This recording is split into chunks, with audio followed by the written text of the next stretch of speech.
Greetings, gang. All right, Friday morning about 10:15, and I'm going to give you the heads up real quick. Please be very careful wherever you go. The Supreme Court ruling on Roe versus Wade just came out, and the Supreme Court overturned Roe. You will have every whack job out there, especially this terrorist group, Jane's Revenge, raising hell, especially if you are in a city somewhere, because most cities are liberal bastions of wokeness.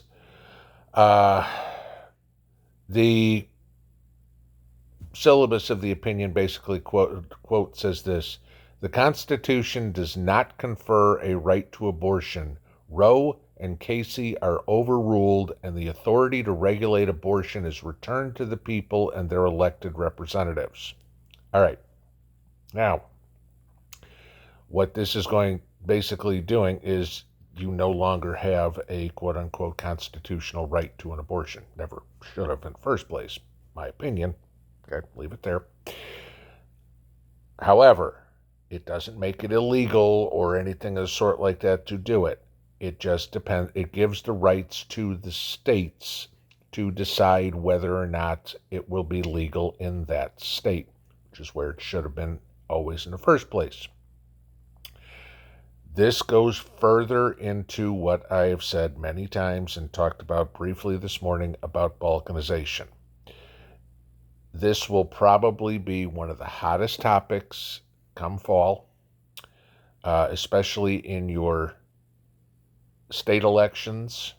It doesn't matter what your U.S. senator or your U.S. representative means anymore. The power of this has now been taken out of the federal government's hands. Okay, just giving you that. So, regardless what Chuck Schumer, Nancy Pelosi, Joe Biden, Kathleen Cammie say, anything like that, they have no say in the matter anymore.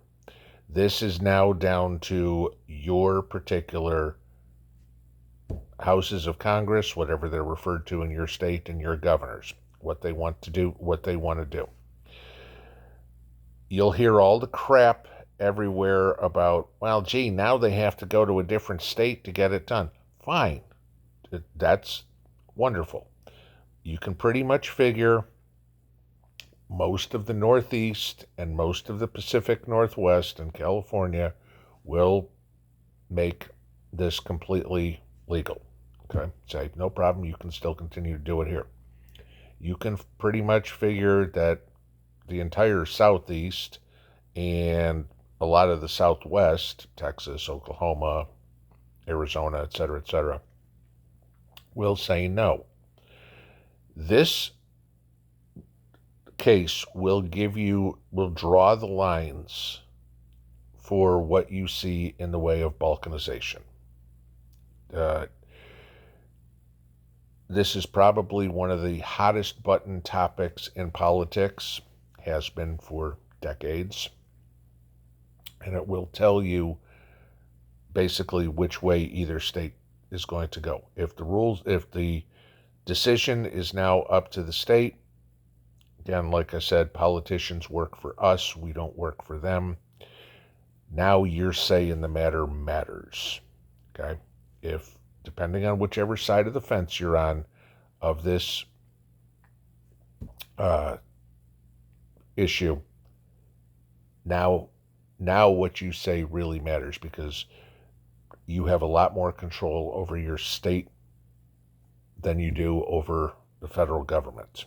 And I know that sounds counterintuitive because we vote for federal representatives too, but with all the gerrymandering and everything like that goes on with the House, it's pretty much hopeless. Okay, the political parties decide how the states are going to run, not the people.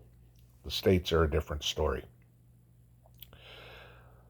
The important part here as a prepper is now you have two decisions in 24 hours that are going to literally completely drive the left insane.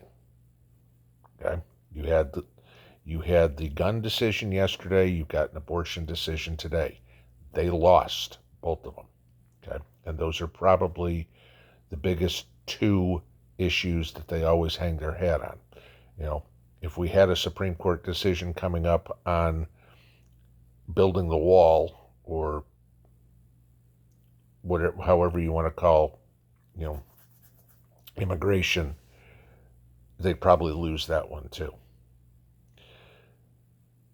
Be very, very careful about where you go, what you do right now, because you've seen some of this stuff go on in like Europe, where you get these protesters that will sit out in the highway, sit in the middle of the road and block traffic from going through. You have a lot of groups in the United States, like I keep mentioning Jane's Revenge, that have vowed violence, you know, when this came out. So convenient that this comes out on a Friday. So it means we go into a weekend, a week from 4th of July weekend. Give me this, guys. Okay, 4th of July is a week from Monday. Where, just like the summer of 2020, the summer of 2021, the weekend is great for riots, protests, etc., etc.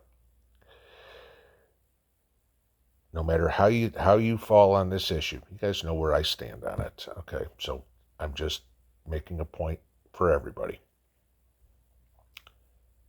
This is going to get scary. Do not leave your home without protection, especially if you are going into a city. Have your head on a swivel wherever you go. If you think that just throwing firebombs at pregnancy clinics is bad, it's going to be worse. This weekend will probably be a weekend of mayhem, and we need to do whatever we can to protect ourselves from the lunatic left, the unhinged woke group that is doing that will do whatever they can. You can expect all the rabble rousing, the cheering on from the media, from Hollywood. You know, hell, Kamala Harris will probably be out there saying, you know, I'll pay the bail for people again to go out and do this. All right. Think about this. If you're walking around with your kids, somebody could feasibly come up to you and say, you should have aborted your child, yada, yada, yada, yada, yada. That's how insane these people get, guys. Roe got overturned. Okay, doesn't mean it's illegal. It means the states now have a decision. Depending on where you are, and depending on what side of the fence you're on, this could be a very dangerous weekend, and you need to be safe.